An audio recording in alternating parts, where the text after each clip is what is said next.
Each episode, we will informally talk with different ambassadors from around the world in Saudi Arabia. The purpose of the talk is to shed light on the ambassadors themselves living in Saudi and talk about any similarities and differences between our cultures. So our main focus will be on languages, culture, and a bit of storytelling. So stay tuned for Meet the Ambassadors on Saudi Radio.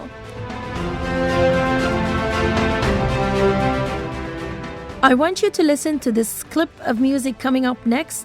So try to guess which country is our guest ambassador from.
I hope you had a chance to listen to the music and guess which country our guest is from.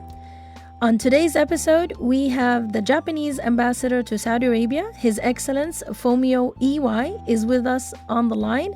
Hello, Ambassador. Hi, how are you? I'm doing good. How are you? Fine, thank you. I'm very happy to be in the program. Yes, we're very happy to have you on the program.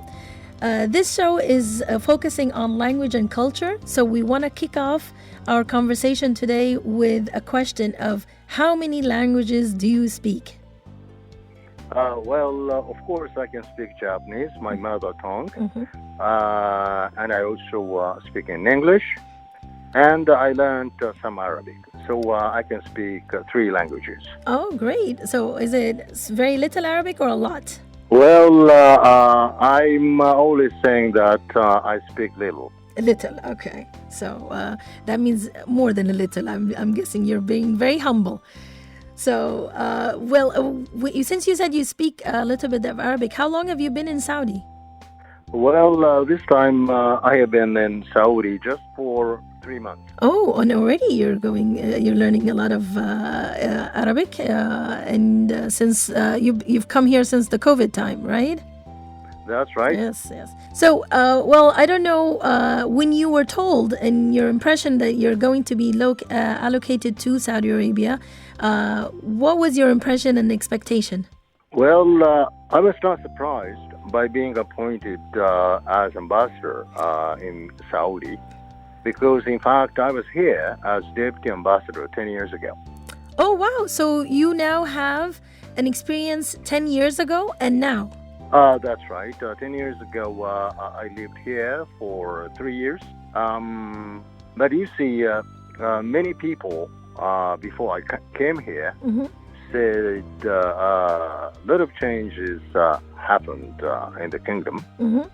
That is why I came with very high hope to see a new Saudi Arabia. And did we meet your expectations? Indeed.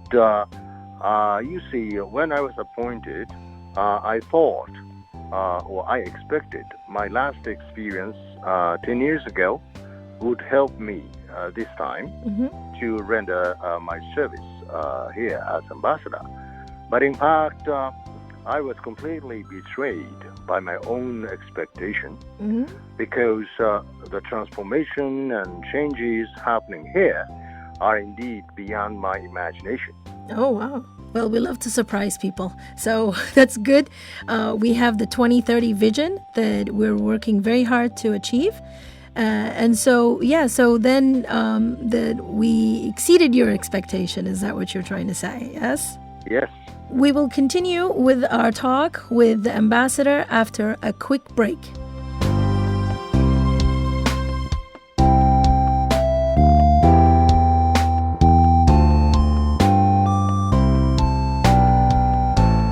You're listening to SRFM Meet the Ambassadors program with Dr. Taghreed Alsaraj. We're continuing our talk about culture and languages with our guest ambassador, His Excellence Fumio Iwai from Japan. Welcome back, Ambassador. Yes, I'm very happy to be back again. I'm sure you're always busy with work, and now you've just recently been appointed within the 3 months now.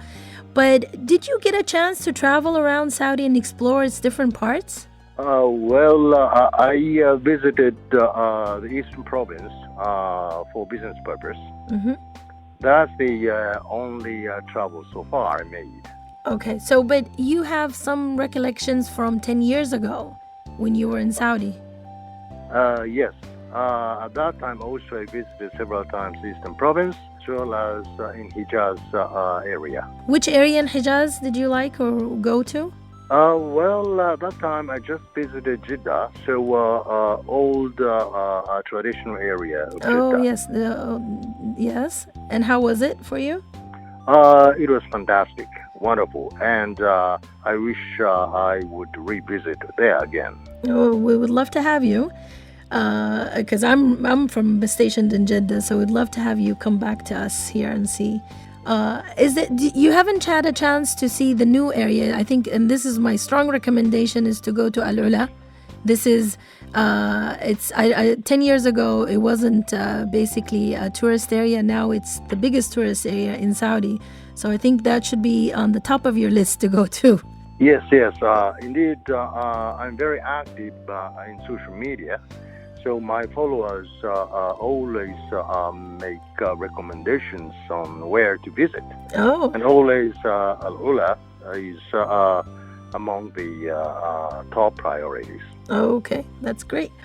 So I wanted to ask you, when you've been traveling since between the 10 years that you've been here between Saudi and there, have you been stationed somewhere else that you can capture the differences of culture from the different cities you've been into?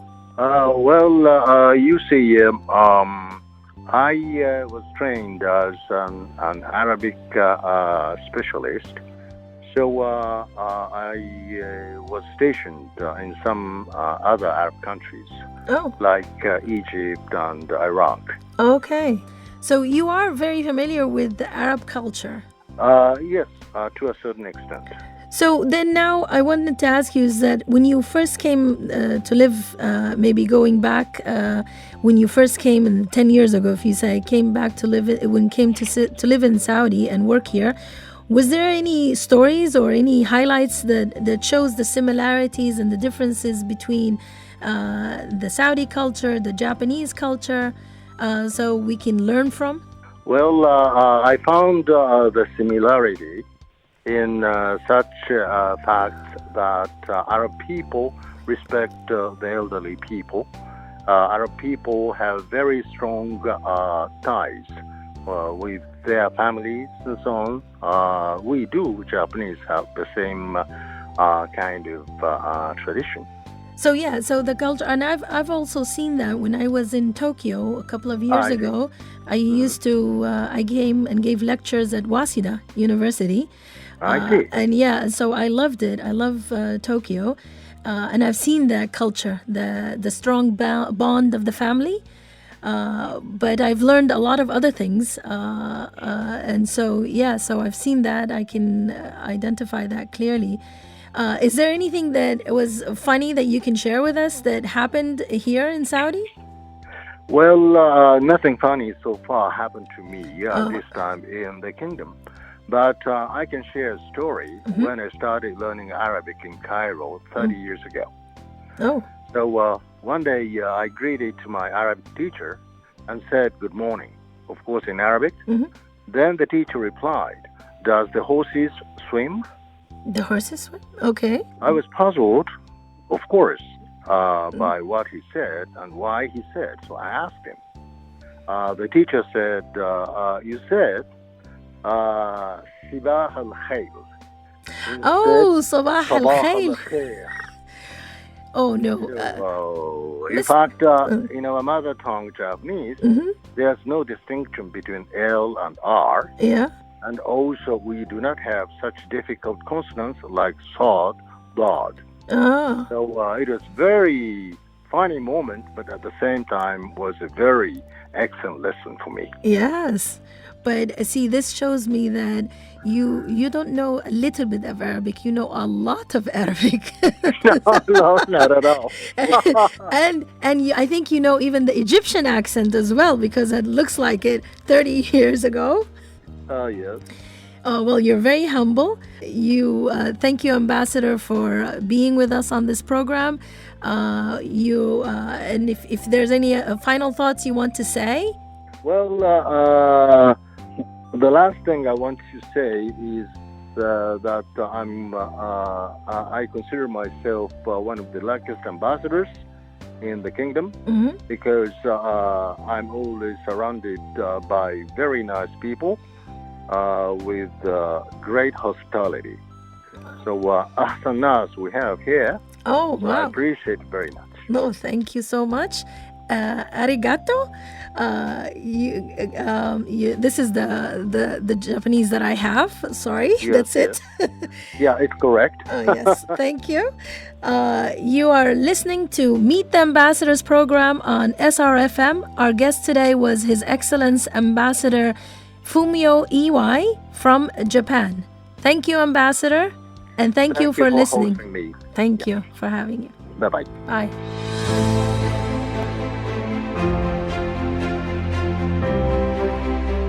Meet the Ambassador,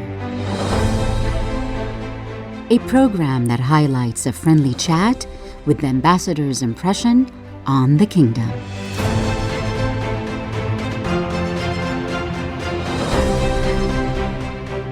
Meet the Ambassador with Dr. Taghreed Alsaraj and Bandar Asiri.